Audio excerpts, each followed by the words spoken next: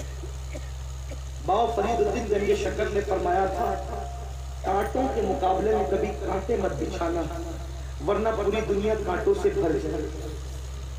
کانٹے بچھا کر دل کو سکون نہیں ملتا، کانٹے ہٹا کر دل کو سکون ملتا ہے۔ جب کتے کو پانی پلانے پہ جنت ملتی ہے، کتے کو پانی پلانے پہ کتے سے محبت کر کے جنت ملتی ہے، اگر سنی ایک دوسرے سے محبت کریں تو مرتبے کیا ہو جائے۔ خواجہ نصیر الدین چراغ دہلوی نے کہا تھا کہ ہمارے سامنے قینچی کی بات مت کیا کرو اس لیے کہ ہم اللہ والے لوگ ہیں، ہمارے سامنے سوئی دھاگے کی بات کیا کرو کیونکہ قینچی ایک کو دو کر دیتی ہے اور سوئی دھاگا دو کو ایک کر دیتا ہے۔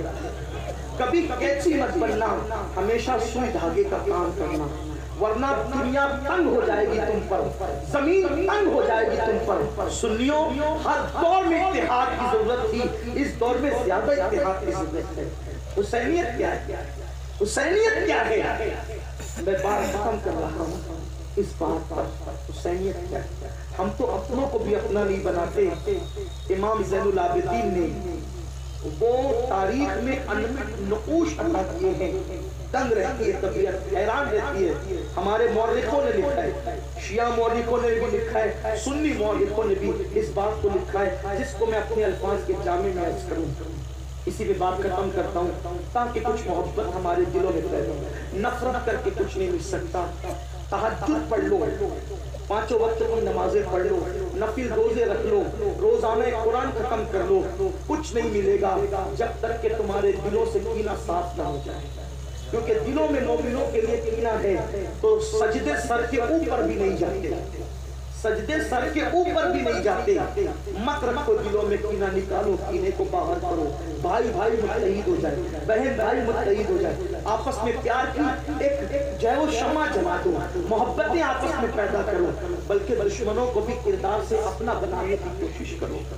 بات کرنے لگا تھا اینڈ پر ایک واقعے کی اپنے الفاظ کے جامع میں کچھ تصرف کے ساتھ۔ جب کربلا سے قافلہ واپس لوٹا، امام زین العابدین سب سے الگ الگ رہنے لگے۔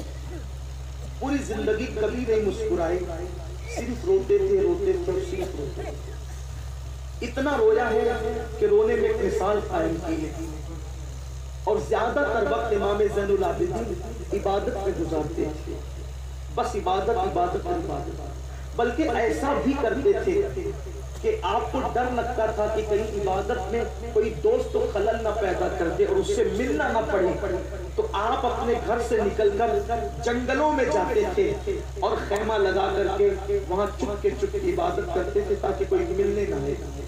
مورخین نے دو نام لکھے ہیں، واللہ تعالی عالم۔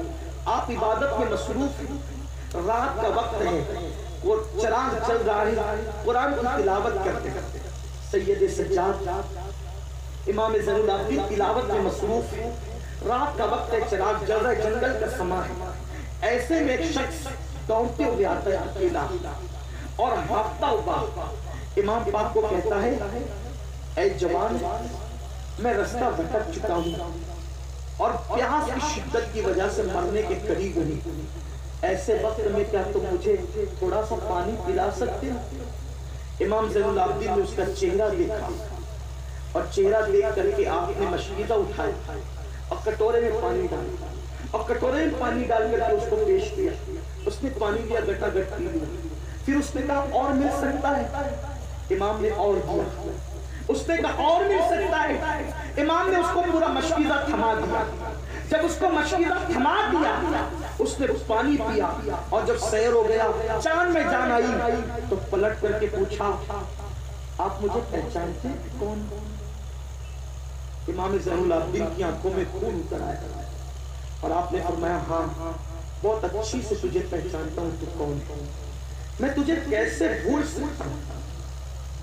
تجھے بہت اچھی سے پہچانتا ہوں، تو کون ہے؟ میں تجھے کیسے بھول سکتا ہوں؟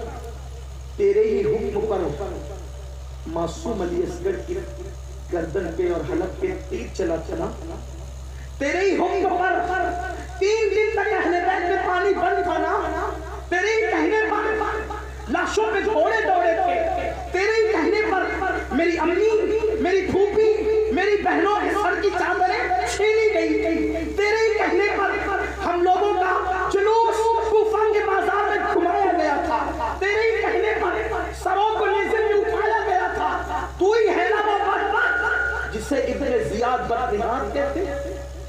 بعض لوگوں نے کہا کوئی ہے نا وہ بدبخت جسے شمار کہتے ہیں؟ اس نے کہا ہاں، نام دو لکھے ہیں تاریخ میں جو بھی صحیح ہو۔ امام زین العابدین سے اس نے کہا ہاں میں وہی ہوں۔ پھر اس نے کہا امام جب آپ نے مجھے پہچان لیا تھا تو پھر آپ مجھے پیاسا مرنے دیتے، آپ نے پانی دے کر میری جان کیوں بچائی؟ امام زین العابدین نے فرمایا جو تو نے کیا تھا وہ تیرے خون کی بدماشیاں تھی، جو میں نے کیا وہ میرے خاندان کی ریت تھی، جو میں نے کیا وہ میرے خاندان کی ریت ہے۔ آپ اندازہ فرمائیں جان کے دشمنوں کے ساتھ ایسا سلوک کرنا، اسی کو حسینیت کہتے ہیں۔ اب اس آئینے میں دیکھو آپ کتنے حسینی ہو اور کتنا کردار یزید زندہ کر رہے ہو۔ اگر واقعی حسینی ہو تو اپنے اندر خود ٹوٹیے، اپنے من میں ڈوب کر پاجا سراغے زندگی تو کسی کا بن نہ بن اپنا تو بن۔ آئیے ہم اس آئینے میں دیکھیں کون حسینی ہے کون یزیدی ہے۔ چند جذباتی نعرے کسی کو اگر حسینی بناتے تو کربلا میں اتنی بڑی قربانی نہ دینی پڑتی۔ اللہ سے دعا ہے کہ اللہ ہم سب کو سچا پکا حسینی بنائے، کردار کا حسینی بنائے۔ گفتگو کے درمیان اگر کوئی غلطی ہو گئی ہو اللہ تعالیٰ اپنے حبیب پاک صاحب الاولاد صلی اللہ علیہ وسلم کے سب کو فرمائے استغفر اللہ ربی من كل ذنب واتوب الیہ وما علمنا الا البلاغ۔ السلام علیکم ورحمۃ اللہ وبرکاتہ۔